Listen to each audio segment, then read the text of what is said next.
Olá, professor Rafael, e hoje nós vamos estudar o capítulo 4, como o espaço político da Europa, a segunda parte. Bora lá? Bom, inicialmente, antes de falar especificamente sobre a Comunidade dos Estados Independentes, a gente vai fazer um breve histórico de como chegou, então, o surgimento dessa comunidade, certo? Bom, em dezembro de 91, nós tivemos o presidente da Rússia, da Ucrânia e de Belarus, ex-Bielorrússia, decretando o fim da União Soviética.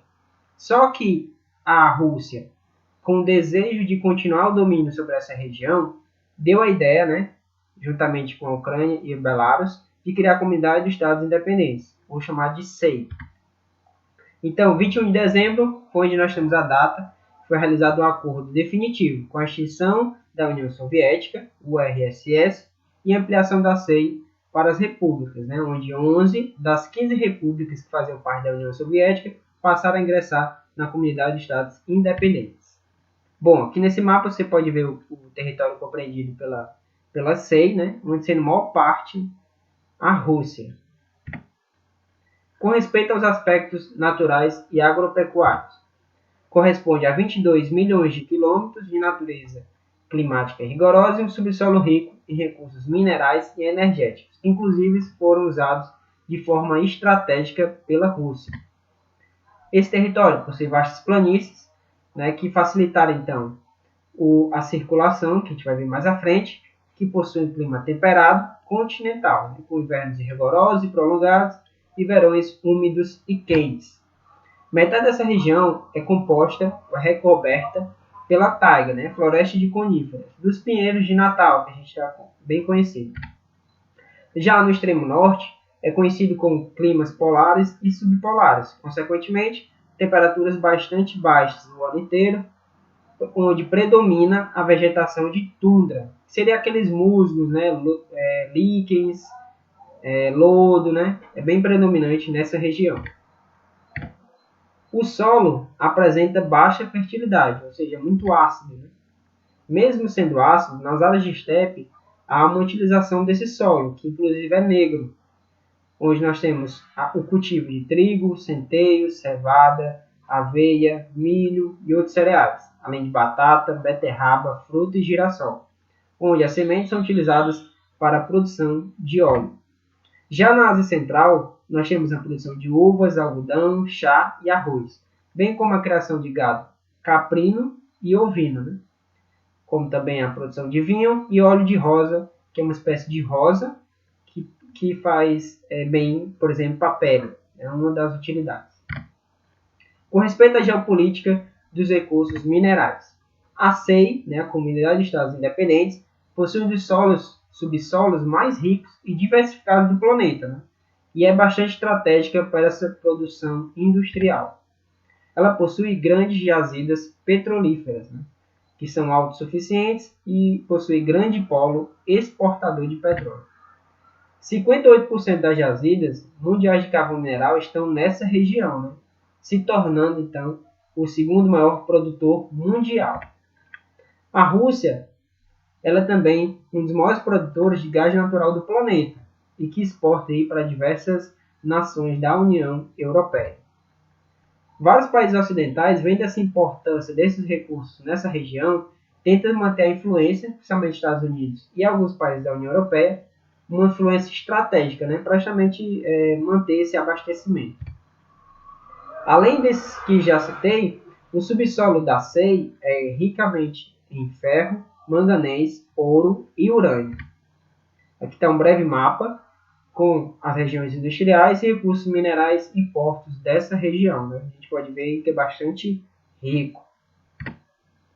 Já quanto à herança industrial e soviética, nós tivemos aí uma breve herança do que era então a União Soviética, dessa parte industrial para a SEI, onde compreende em 4 países industriais que evoluíram e se sofisticaram após a queda da União Soviética, e com vários investimentos. O primeiro deles é a Rússia, que representa então o segundo maior produtor mundial de energia elétrica, como ouro, aço, carvão, mineral, e é o 11º em produção de petróleo. Além dele, nós temos a Bielorrússia, que destaca-se grande produção de energia nuclear, o carvão e as indústrias químicas, Nós temos também o Cazaquistão e a Ucrânia, fechando os 4, né? Esses dois últimos são os principais polos industriais petrolíferos, mecânicos e siderúrgicos. A SEI, em contrapartida, é um dos maiores produtores de armas do mundo. Isso provoca falta de investimento em outras áreas de pesquisa e tecnologia. Infelizmente, eles ainda têm essa herança aí da União Soviética de investir bastante em armas. Então, algo que seria investido em tecnologia de ponta, novas tecnologias e tudo mais, é então destinado somente às armas. Inclusive, muitos cientistas e pesquisadores dessa região, eles acabam indo para outras áreas da Europa para tentar sobreviver, né? Porque não há realmente áreas de pesquisa e tecnologia referente em grande quantidade, né? Em outros aspectos, outros produtos. Bom, aqui nós temos aqui um mapa sobre a indústria e energia lá dessa região da SEI. Com respeito à hidrografia estratégica, ele representa, então, possui uma vasta rede hidrográfica muito utilizada por barcos, né, que transportam mercadorias agrícolas, minérios e produtos industriais. Uma das coisas que facilita são os próprios relevos. Né? O relevo de planícies favorece essa navegação. Outra coisa bastante importante na região são os projetos de irrigação, que tornam regiões semiáridas inóspitas, né? Então grandes produtoras, pela presença então, de água. Né? Nessa região, nós também temos os maiores lagos da Terra, como o Cáspio e o Aral, né? Também de grande importância para a região. Aqui nós temos o mapa do relevo e hidrografia da SEI. Se você perceber, ó, tem várias linhas azuis, né, por todo o território. Isso representa uma vasta rede hidrográfica, como eu já falei. Bom, com respeito à diversidade étnica e à população, ele possui grande diversidade étnica e cultural, com cerca de 280 milhões de habitantes. Além de diversidade ambiental, também possui uma grande diversidade relacionada à construção histórica. Né? Por isso que eles são divididos aí, esses 280 milhões de forma desigual, sendo 75% só na região europeia. Além disso, eles falam cerca de 122 línguas e diversos dialetos locais. O grupo eslavo, que inclui os alemães, constitui 75% de toda a população da SEI. Aqui nós temos a distribuição da população, em meio de um mapa, onde nós vemos a região europeia, ó, nessa parte mais alaranjada, onde representando esse 75%, né, que eu falei. Né? Você pode perceber que há uma disparidade muito grande entre as outras regiões e essa região aí europeia. Bom, quanto à população e qualidade de vida, a SEI, atualmente, né, indica os indicadores sociais são muito baixos. E seus membros, com exceção da Rússia, apresentam os mais baixos níveis de IDH. Quando era socialista, havia grande investimento de capital nessas áreas, né, mais sociais, como saúde e educação. Só que a partir do momento que aderiu esse modo capitalista, essa começou a ser uma segunda prioridade, não seria então a maior necessidade ou o maior investimento, né, nessa área social do que em outras áreas. Por isso nós temos essa queda aí, esses baixos níveis de IDH. Bom, quanto à estrutura e organização política, ela apresenta um objetivo comum, assim como a União Europeia, né, a criação de um mercado integrado, baseado em relações pacíficas, né, em paz, e de cooperação entre as nações aí que fazem parte dessa comunidade, né, assim como também na União Europeia. Uma das diferenças da União Europeia é porque a comunidade ela não possui instituições políticas, econômicas, né, permanentes, por exemplo, como o Parlamento Único e o Banco Central, coisa diferente da União Europeia, né, que já possui todo esse aparato. As decisões dessa comunidade de Estados independentes são decididas durante reuniões regulares, que ocorrem entre os chefes de estados dos países membros. A Rússia, né, como é maior, ela monopoliza parte dessas decisões, por ser criadora do bloco e herdeira política e militar do Império Socialista Soviético. Então, o que ela oferece? Estrategicamente, oferece proteção militar aos países membros e, por dois, também oferece, né, os próprios recursos energéticos, né, que possuem bastante quantidade, recursos minerais. Então, é uma estratégia, né? Mas nem todo mundo apoia a Rússia, mesmo estando dentro dessa comunidade. Bom, aqui nós temos o mapa, né, da Comunidade de Estados Independentes, com todos os territórios aí que integram essa comunidade. E agora nós vamos aos conflitos internos e fragmentações. Fazendo um breve histórico, né, nós tivemos diversas políticas expansionistas russas que anexaram forçadamente, né, repúblicas vizinhas ali na formação da União Soviética. Em seguida, nós tínhamos a política do liquidificador, proposta lá por Stalin, né? Onde tinha o objetivo de misturar etnias russas para manter o domínio. A estratégia era o quê? Mandava russos em grandes quantidades para vários locais ali da União Soviética para manter a maioridade, né? A maioria das pessoas serem russas, mesmo em outras repúblicas, né? Estrategicamente, para manter o domínio. Só que com políticas democratizantes, como a transparência política do Glasnost, lá de Gorbachev, eclodiu lá na União Soviética diversos movimentos étnicos nacionalistas, né, de independência, que intensificaram aí até os dias atuais. Os principais conflitos são dois: o separatismo russo na Crimeia e o separatismo russo na Moldávia. O separatismo russo na Crimeia, né, primeiramente, a Crimeia é uma província autônoma da Ucrânia, onde nós temos, a partir dessa política do liquidificador, 70% de russos, mesmo fora do território russo. Né? Olha que interessante. E que, a partir de 92, passaram a se mobilizar para anexar a Crimeia, né, à Rússia. Só que nós vimos que não teve sucesso, né, quanto a esse separatismo, mas há essa forte influência dos russos na Crimeia, né, até por conta da quantidade de russos. Já na Moldávia foi mais ou menos o mesmo processo. Só que a partir de 92 eles passaram a exigir a sua independência por meio de luta armada. Né? O processo já foi meio conturbado aí. Não se tornou independente, mas conquistou aí ampla autonomia em relação à Moldávia por conta da intervenção da Rússia. Né? Aí o sistema já mudou, né? E conseguiram um acordo de mediação entre os separatistas, né, e o governo. Bom, agora vamos tratar sobre as fragmentações na Europa Oriental. Primeiramente falando sobre a unificação alemã. O processo de fragmentação, sobretudo no leste europeu, né, por ser oriental, começou com uma experiência aí de remembramento. Então, essa unificação começou a partir da fragmentação, né, com o Muro de Berlim. Olha que interessante, né?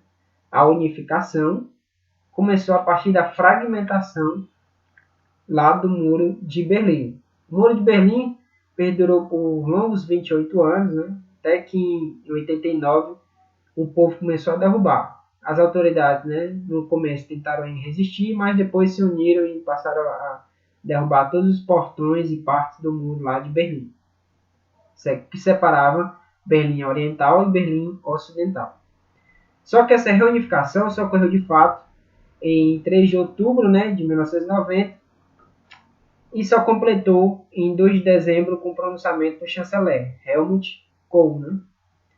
Já o modelo alemão de democracia e liberdade serviu de exemplo para várias outras nações europeias, né, que viram aí como se deu esse regime socialista e derrubaram o governo, né, afastaram essa experiência do socialismo stalinista lá do leste europeu. Bom, agora nós vamos tratar sobre a Revolução de Veludo e a fragmentação da Tchecoslováquia.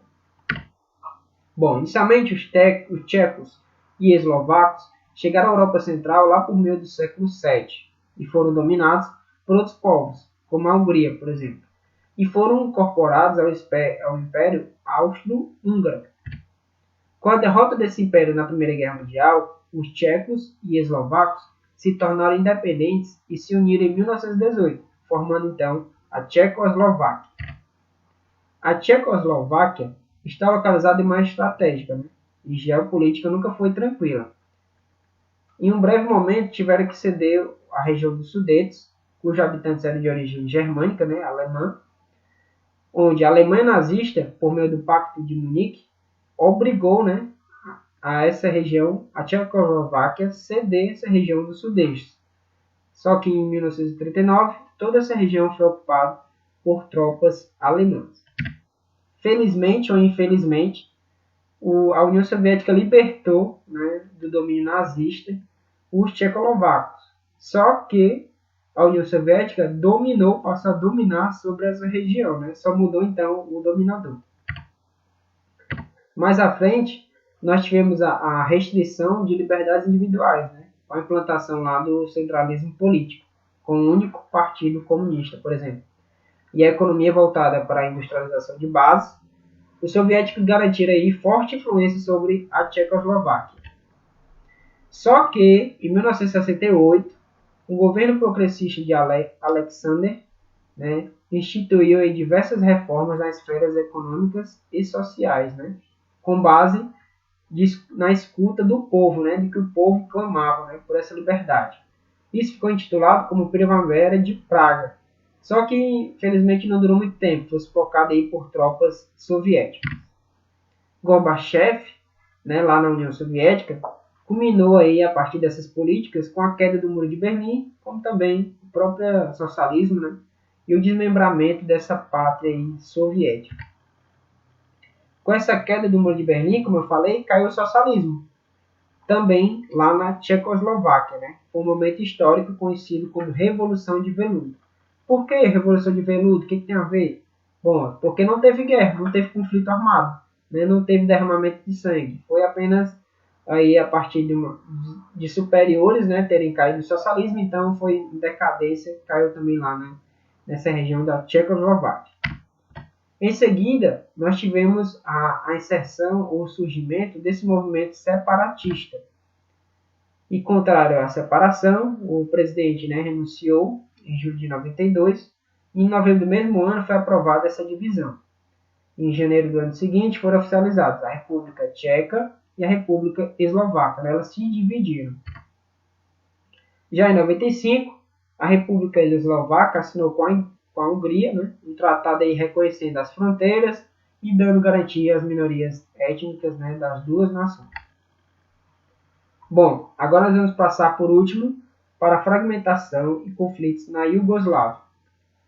Bom, ao final da Primeira Guerra Mundial, constituiu então a formação do Reino dos Sérvios, Croatas e Eslovenos, que em 1929 passou a se chamar Iugoslávia, né? Ou seja, esse território foi formado aí a partir de diversos conflitos, né? Lá na Primeira Guerra Mundial. Esse país nasceu sob o signo do conflito, que acomodava aí uma área de grande diversidade étnica gigantesca, que foi unificada sob a forma de federação, assim como o Brasil, né? Tem vários estados aí, só que no caso composto por 6 repúblicas: Sérvia, Croácia, Eslovênia, Bósnia, Macedônia e Montenegro. Mais 2 aí províncias autônomas, porém subordinadas à Sérvia, Kosovo e Vojvodina, né?